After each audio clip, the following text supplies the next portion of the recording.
Father, in the name of Jesus,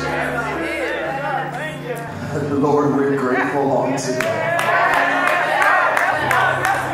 For even in the midst of trouble, we are declaring and decreeing right now that the trouble is almost over.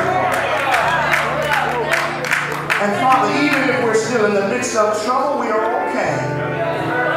Because it's in the midst of trouble that you show up the most. And so, Father, while we're still yet waiting for it to be over, we're going to just work while it's day. For night cometh when no man can work. We'll work in the midst of our trouble, knowing that you are a way maker out of trouble. We love you on today, God. We praise you and we magnify your holy name. Now, oh God, speak a rhema word into this house. Speak a word, oh God, that's going to be unique to someone's situation, so that they won't leave the same way in which they've come, but they will leave revived, refreshed, and renewed by the blood of Jesus. So that when they get ready to go to their car, they'll have a step in their foot. When they get ready to drive down the street, they'll have a praise in their mouth. And when they get home, they'll have a peace in their slumber. Lord God, you are the God of all things. You are the God of all understanding, the God of all peace, the God of all ways known. And so, Father, we just thank you for being Lord all by yourself. And Father, as you speak unto us on today, speak, oh God, with clarity and with purpose, so there will be no misunderstanding of our assignments. And then, Father, even if you don't do all of these things, we'll still be ever mindful to give your name the praise, the honor, and the glory that you so richly deserve. In Jesus' name we pray. Amen. Amen. Come on, let's give God.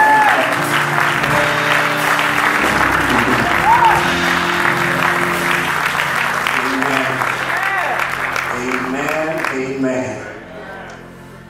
Well, on this last day of court, this is the last day.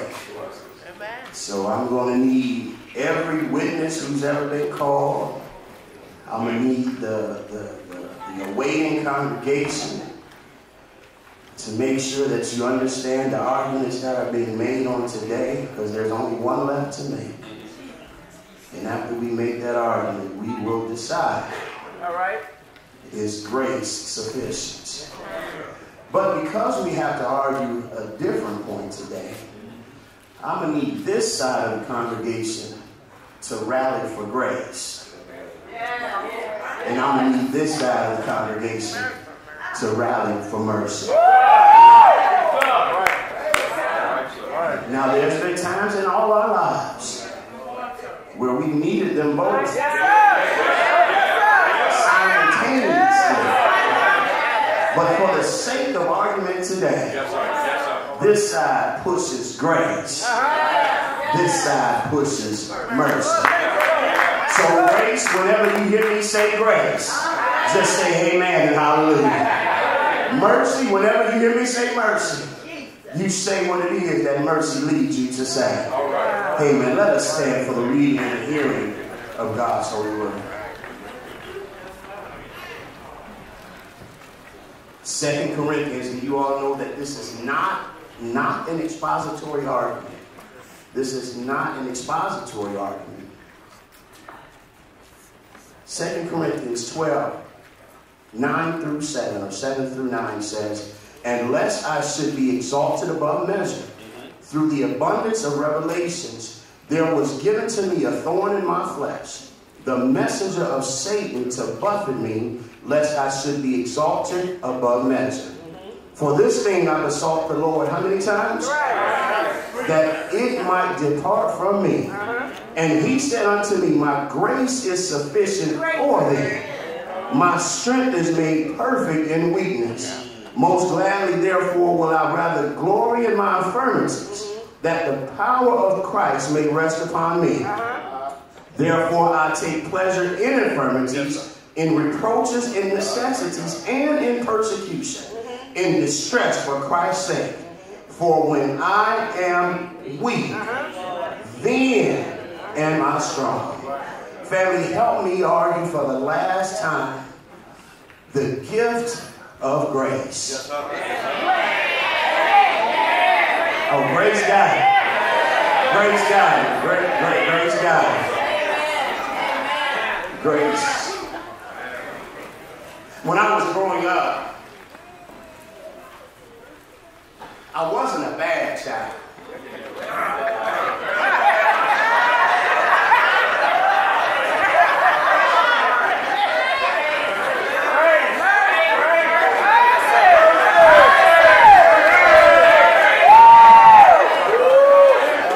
Court hasn't officially started.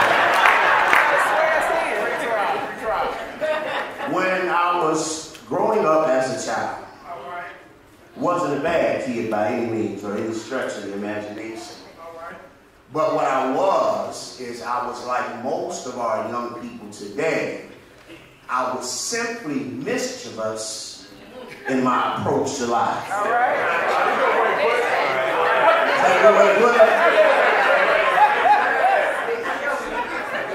And because I was mischievous, I was always the one that would tell on my brother and my sister, because I realized that if I was the tattletale, by the time my father got finished whooping my brother and my sister, he'd be too tired to whoop me. And so that was my plot in life. I wasn't a snitch. I just regulated the house a little bit different.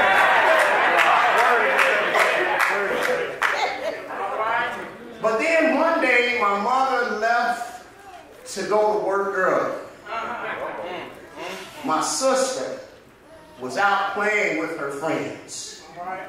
And my brother decided that today is the day that the house tattletale is going to get just good. My brother, God rest his soul, hope he made it to heaven, took his bare hands, and both his bare hands, and proceeded to beat me profusely.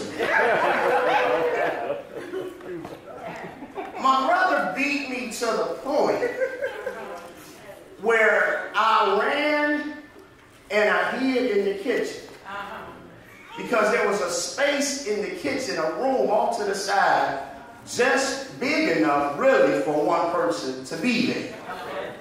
But what my brother didn't know, because I was faster than he was, on my way to the room to hide, I grabbed the butcher knife.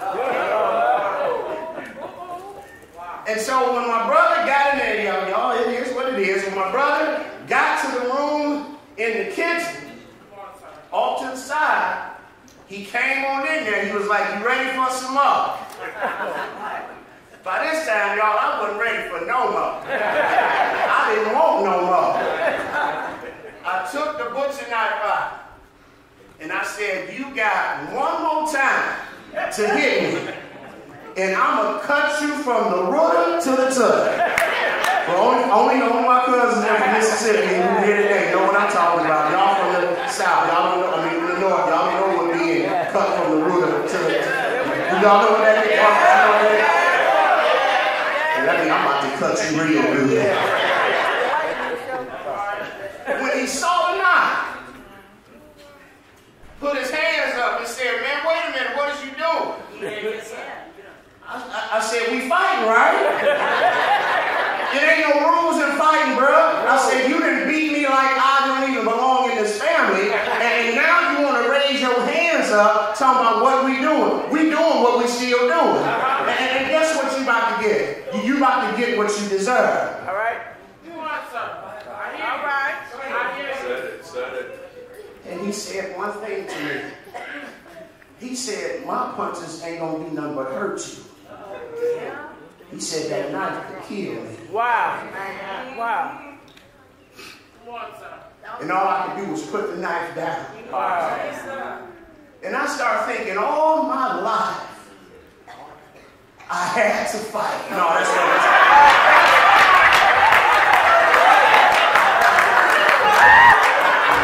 I'm sorry. I'm sorry.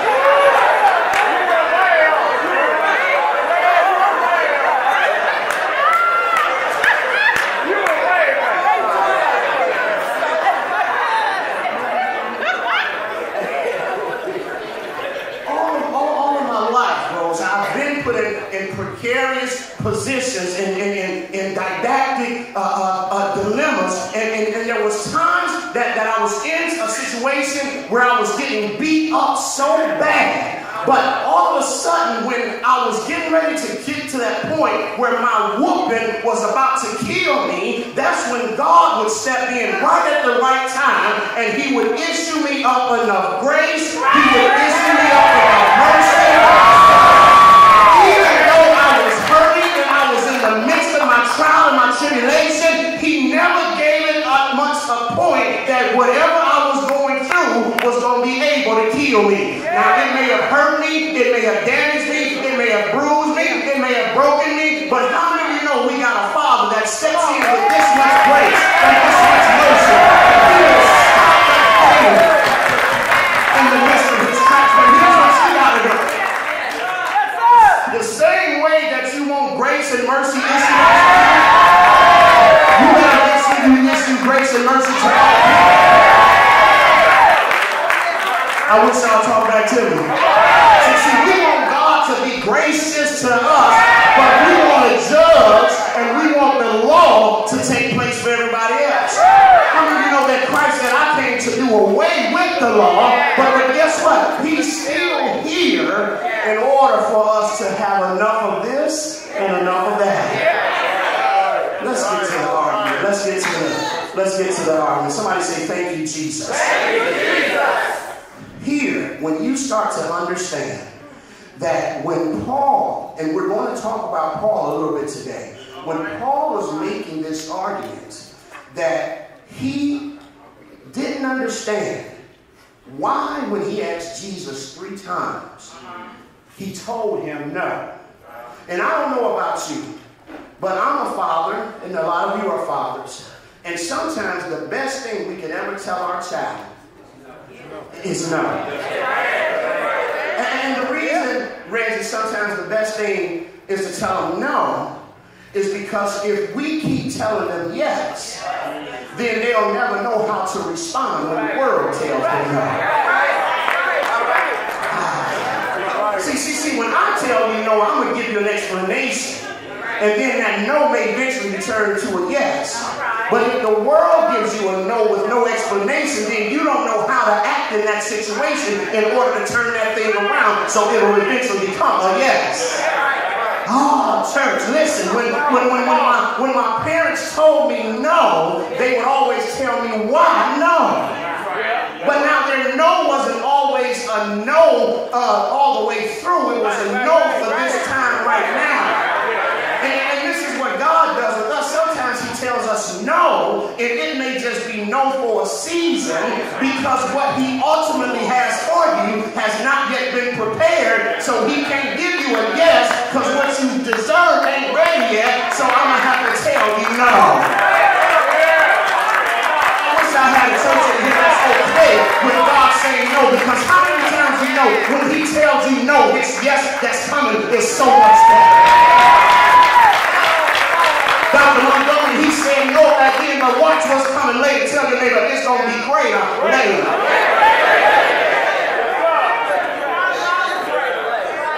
Now, I get excited when God tells me no.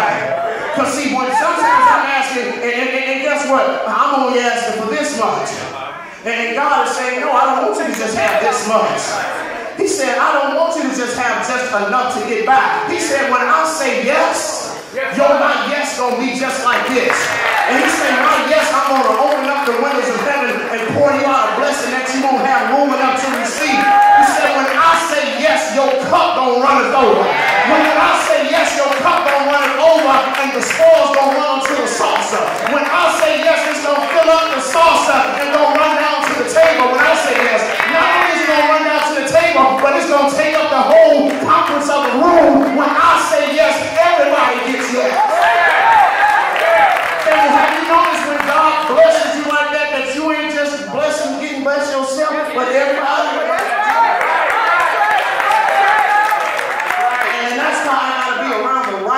people. Because I can look at folk and tell when they're getting blessed. And that's what I'm going to do. I want to be in your blessing season too. And some of you think that God only blesses you, but sometimes God blesses somebody else so that somebody else can bless you.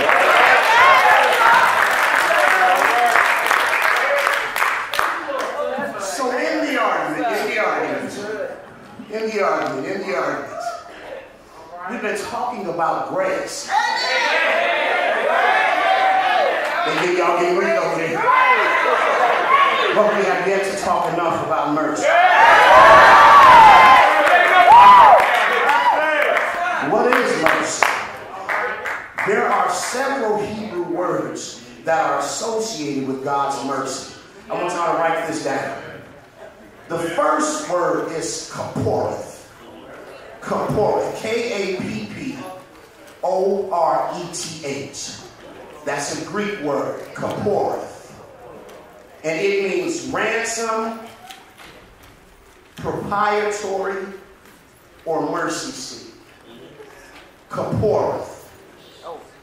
Ransom, propitiatory, or mercy seat.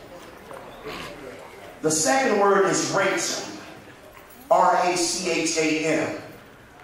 Means to love, or to have compassion, or to show mercy. Oh, it's so important that you write these words down so you'll understand them later. The last word is chesed. C-H-E-S-E-D. And it means goodness, kindness, mercifulness, or loving kindness. Wow. Did we get these three Hebrew words? No. Let me throw back. Kaporeth means ransom, propitiatory, or mercy seat. Racham means to love, to have compassion, or to show mercy. Chesed, C-H-E-S-E-D, means goodness, kindness, mercifulness, or loving kindness. Family, what we are trying to get you to understand is that because our lives are so complicated and because we get into so many situations, the word itself, mercy, isn't big. It's not big enough to cover some of the things that we're getting ourselves into. See, sometimes when I need God to be merciful, I need him to be gracious. I need him to show me love, or to have compassion on me, or to show me mercy. Sometimes I mess up so bad that the word mercy itself takes my name. I have to cry out kaporeth, and that means ransom or propitiatory or the mercy seat. And the reason when we was growing up, they would put some of the bad sinner children and men and women in what was called the mourners or the sinner seat or the mercy seat, was because they knew that we was doing too much in our lives. And so they would put us on the front row in the mourner seats, and the deacons and the mothers would come by and look at who's on the mourner or the mercy seat, and they would lay hands on them and they would pray for them. And we need a mercy seat today because some of us in here are torn up from the floor, and we need to come to the altar so that those who know God for themselves can lay hands on their prostrate bodies so that we can exorcise some of these deadly demons that's killing us today. I thank God for his mercy seat.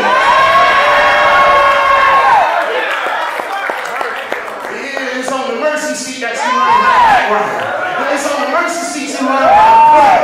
It's on the mercy seat you learn how to say, thank you, Jesus.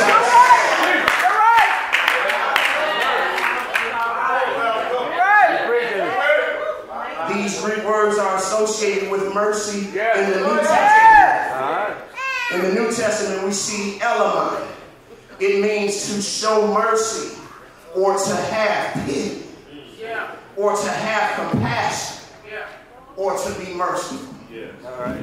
I was downtown the other day, and a lot of you don't know this about me, but when I first started ministry, the first ministry that I started was a ministry called Beyond These Walls. And me and my buddy Neil, we would take our F-150 truck, and we would fill it up with about 100 or 200 wings, and my sister would make us about 3 big canisters or 3 big roasters of macaroni and cheese. And me and Neil, we would pull up close to 21st and Lakeside, because we knew that's where the men's shelter was at. And we would pull up, and it didn't matter how cold it was, how hot it was, it didn't matter, because this was our ministry. And we would watch them line up all day until there was not a last wing or a last scoop of macaroni and cheese left. And family, it would hurt me so bad, because I would see these homeless men, because I worked in downtown Cleveland. They said, "Hey, Rev, thank you for the food yesterday." And then I'd be talking to some of my coworkers, and they say, "Dwayne, I don't know how you do that. I wouldn't give them nothing." Wow. They should be working. They can work. If they can stand out here and stand in line and beg for food, then they can go to work. Wow. Mercy. Ella means to have mercy, pity, to have compassion, or to be merciful. And I asked him, who do you think you are? And who are you to not have pity or compassion towards your fellow man, because you just happen to be in a better predicament than they are right now? See, we live in a world now where instead of us looking out for our fellow man or looking to lend a hand to our fellow man, we're so busy judging them and trying to figure out why they're in their predicament, when the Word of God teaches us that if you're going to look down on a man, you're only looking down to pull him up. Well, let me say it the way the Word of God says, that he'll reach down from the guttermost to the uttermost and he'll pull him out. Family, none of us in here have the right to look down on any man, woman, boy, or girl because they just happen to be in a bad situation. Don't let the God of mercy distribute mercy to somebody else and bypass you because you don't show nobody no pity.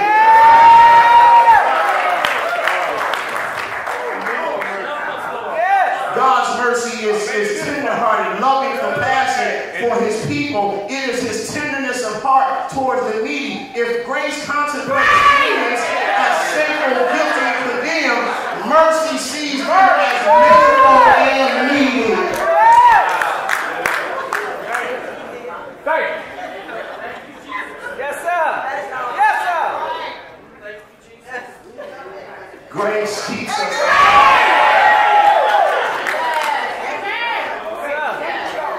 Grace keeps us from what we should have. Mercy keeps us from what we deserve. You deserve to be home. You deserve to be homeless. You deserve to be outdoors. But mercy keeps you.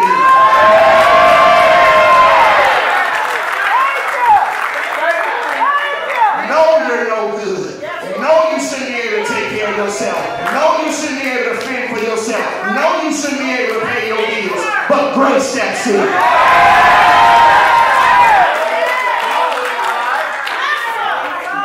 When you begin to understand that you can't have one without the other, they operate so synonymously together.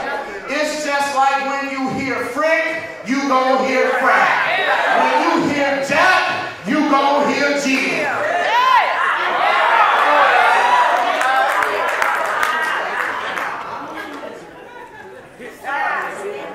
Reverend Harris, court will be adjourned in 7 minutes. We have to make our closing and final argument. Jesus. So that we can understand what's more important. Jay, give him the mic. Yes, sir.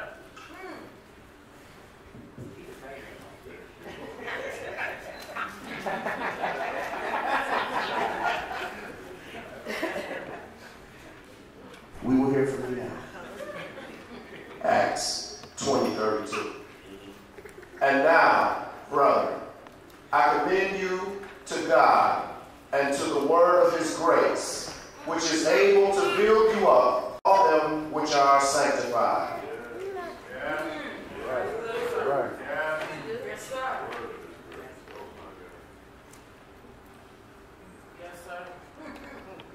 Can you read that again for the courtroom? Acts 20:32. And now, brethren, I commend you to God and to the word of his grace. Stop right there. Great. So, and now, brethren, which means brother and sister, I turn you over to God. Wow. Now, my brothers and my sisters, I turn you over to God. Wow. And to the word of his grace. Now, my brothers and my sisters, I turn you over to God and to the word of his grace. Not his judgment, not his law, not his condemnation, not his waywardness, but I'll turn you over to the word of his grace, which is able to build you up. See, that's what grace does. When you're feeling down and you don't feel like you can make it another moment, when you don't feel like you can make it an extra now, when you feel like you can pay all your bills and you can't feed your family, grace comes in and takes the place of what you don't got.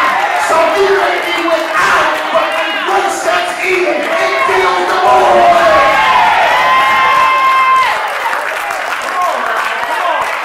Tell your neighbor, I didn't have but grace. I was without but grace. I was about to throw in the towel but grace.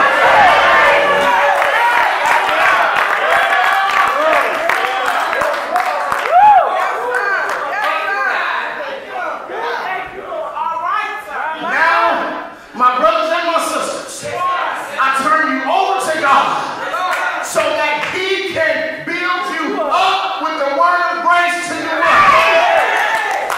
and give you an inheritance among all of them which are sanctified. And to give you a what? Inheritance. What is an inheritance? Something that you didn't deserve that was left to you by the one who made the way so that you can have it. I'll say it this way. An inheritance for all our young people. When your mother and your father get ready to leave this earth, most of them will leave you an inheritance. An inheritance is that which they have built up through either monetary property or value alike. And when it's your turn after they have expired, then you will get what your parents had. It's called an inheritance. What the word of God is saying is that there is an inheritance that is held up for all of those who have been saved.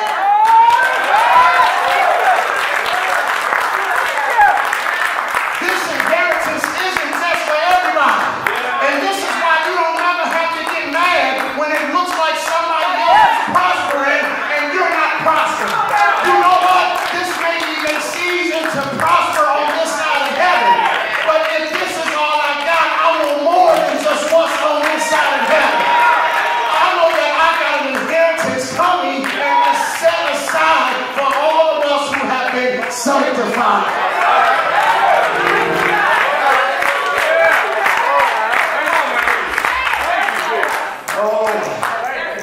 My brothers and my sisters.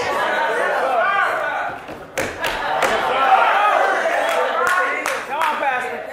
The reason it's hard for a lot of people to shout about what's to come is because they really ain't expecting it.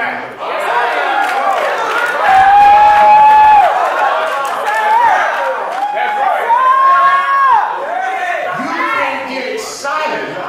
about your inheritance because you're busy enjoying what you think is your inheritance today.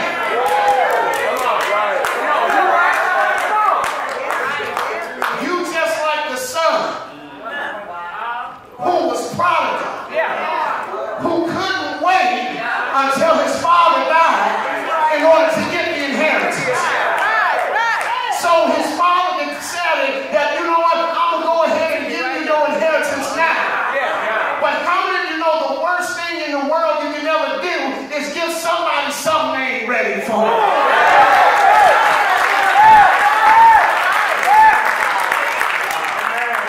You give somebody something they're not ready for, and they're not going to know how to spend it. They're not going to know how to take care of it. They're not going to know how to cherish it. They're not going to know how to value it. You know why? Because their experience isn't equal with what they got.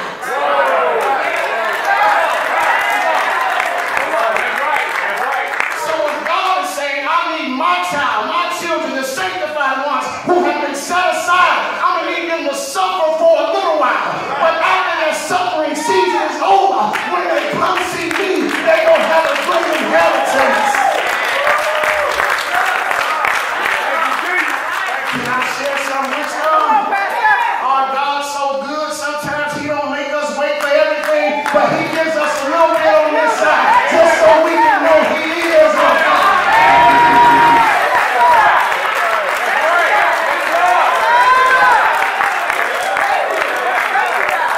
Anybody in here got something you know you didn't deserve? You got something right now you know you shouldn't have? You got a house you know you can't afford? You got a car that they shouldn't get you? But somewhere grace stepped in and said, you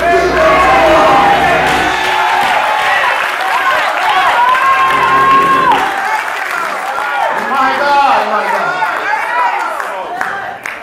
Thank you. Yes, sir. Thank you. Yes, sir. Thank you. Yes, sir. Thank you. Come on. Thank you. Y'all, can I?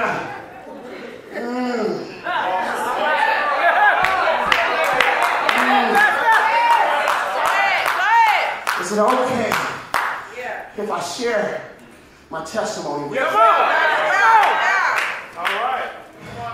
11 years ago, my wife and I, we figured it was time for us to move because Adrian and Andrea were getting older and they were already transitioning out. And me and my wife, we decided that it was time for us to downsize because if it was just me, her, and Brandy, we didn't need all the bills and we didn't need that big 4,000 square foot home. There was a mini mansion. I was living like little Black Barack. Well, big Black Barack. But we decided that we wanted to move into Hudson. And I said, because at the end of the day, I want Brandy to be exposed to a little something different so she can understand what culture is. And so I went with my decent credit score and my decent salary, and I went to the bank and I talked to them about my situation, and the banker said, you know what, Mr. Simmons, we would love to help you, but at this time, we're going to have to go ahead and stamp a no. Wow. Well, y'all know I'm good with no. No don't bother me. No just means option B. Went to the other bank, went to Chase, called up a friend of mine, Marcus, and I said, if ain't nobody gonna hook me up, my boy gonna hook me up. So then he had me believing that we getting ready to move in. All of a sudden, I get a report from Chase saying, unfortunately, Mr. Simmons, at this time, we're not going to be able to approve your loan. Denied. I said, now wait a minute, Lord. Wait a minute. I'm a good husband, good father. All right, I'm some good thing. I'm good at something. I'm good at something. And I said, Lord, listen, this makes no sense. And then God showed me, Dwayne, I have put people in your life for a reason. But you need to understand and how to evaluate the relationships. And I said, what is God saying? And so God sent my white friend Brad. Every black person got to have one white friend. I called my friend Brad. I said, Brad, this is what my wife and I are trying to do. We're trying to buy this house in Hudson. He said, how much is it? I told him. He said, what's your credit score? I told him. He said, give me a few minutes. And he called me back later that day. And he said, we can close this loan in 30 days. Wow. When do y'all want to move in?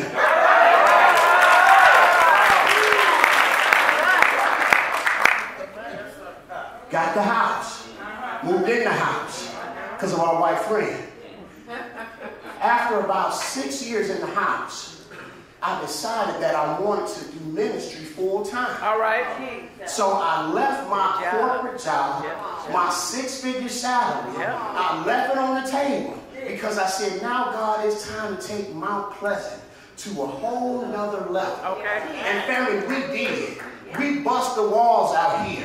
We went over to John Adams High School. Right. We tripled in size. We was doing all these great things, but yet I wasn't reaping any benefits because I'm not a pastor that believes just because there's more money coming in, it's more money for the shepherd. That's right. I believe That's when right. there's more money coming in, it's more money for ministry. Yes. So here, I'm sitting here and I'm trying to pay this mortgage. And family, when your mortgage is about $2,400, when you miss one payment, you're in trouble. When you miss 2 payments, man, it's a situation. When you miss 3, you better call that white friend.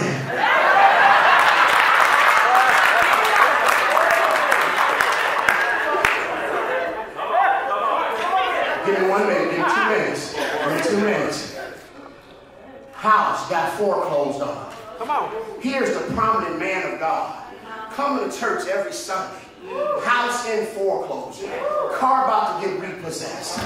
I'm still preaching because at the end of the day, God said, son, preach your way through that storm. Because the same way you went in, I'm going to bring you out. Here's what happened. We lost our home. Come on. The house went to sheriff's sale. Come on.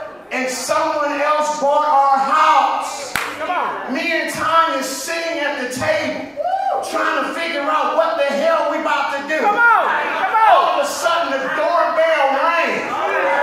An Indian, red dot Indian, came to the house with his wife and said, excuse me, we just bought this house. And we need to know how soon can y'all move out the house.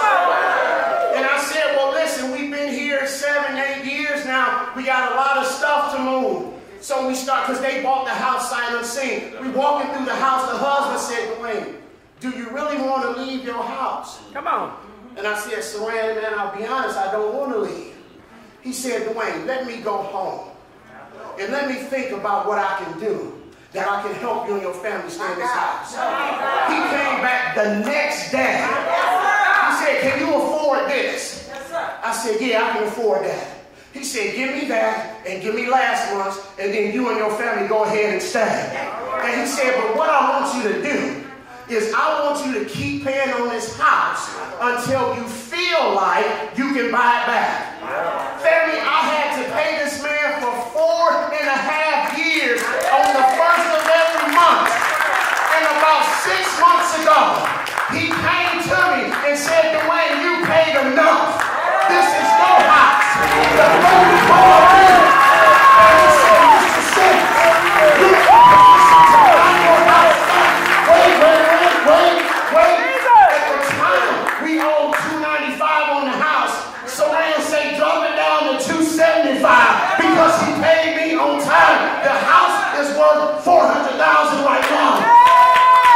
The point I'm trying to make, you never know how and with whom God's gonna bless you. You be merciful, you be careful, you be kind, because you never know how grace or how mercy is gonna show up in your life.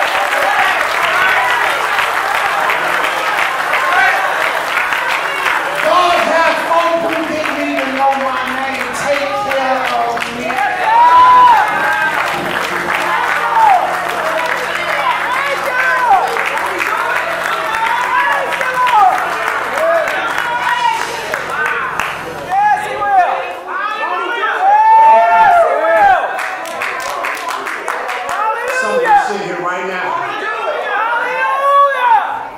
Instead of you appreciating gave you the testimony. You understand why you went out here.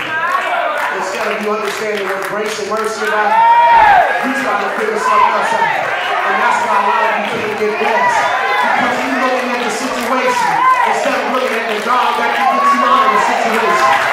I don't care about the sickness.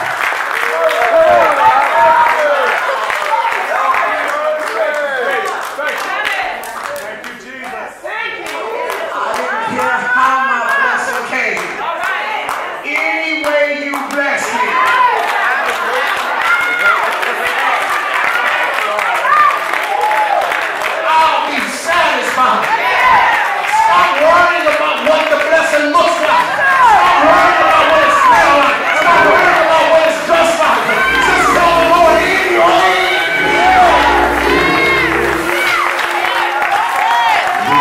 Anywhere you bless me, God, I'll be satisfied. Anyway you bless me, I'll be satisfied. I wish I had more folk that was good with God and that was excited about God and excited about the things of God, because He will bless you.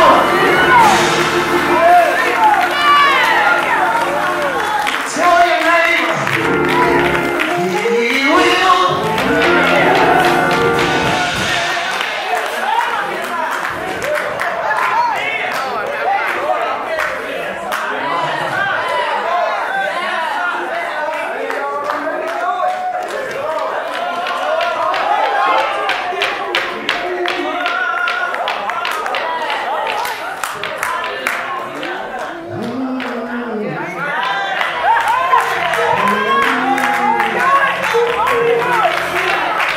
I want to let it go, church. But when I look back over my life and I see the things that He brought me through, my soul says hallelujah. My soul says hallelujah. My soul says hallelujah. Because He will, yes He will, grace, mercy,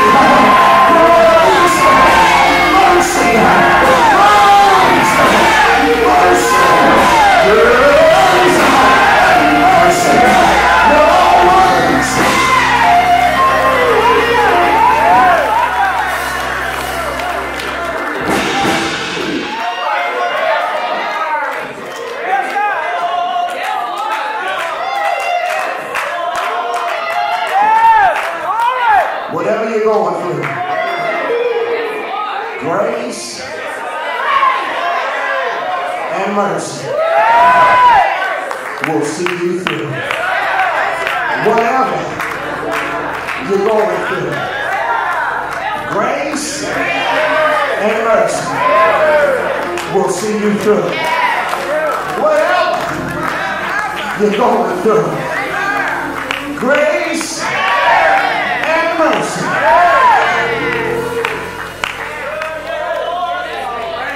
Taylor, I know you want to quit, but He didn't bring you this far to leave you.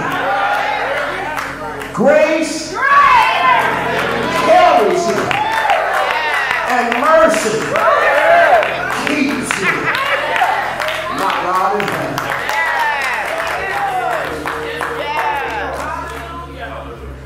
I feel like gold. My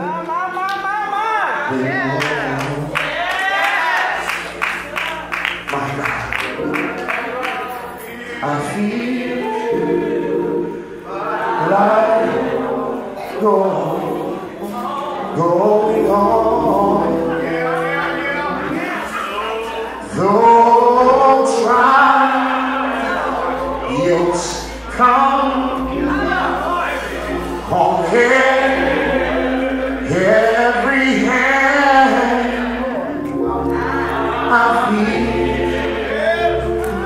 like rolling home.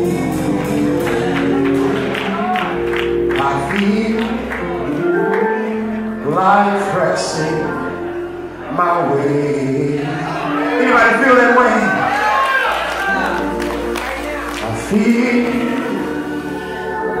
like pressing my way.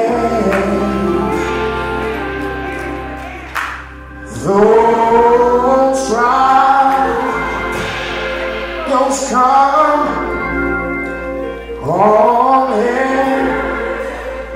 every hand, I feel like going on. I love you, I love you, I love you, Lord, today, because you care for me. Goes to the church, yes,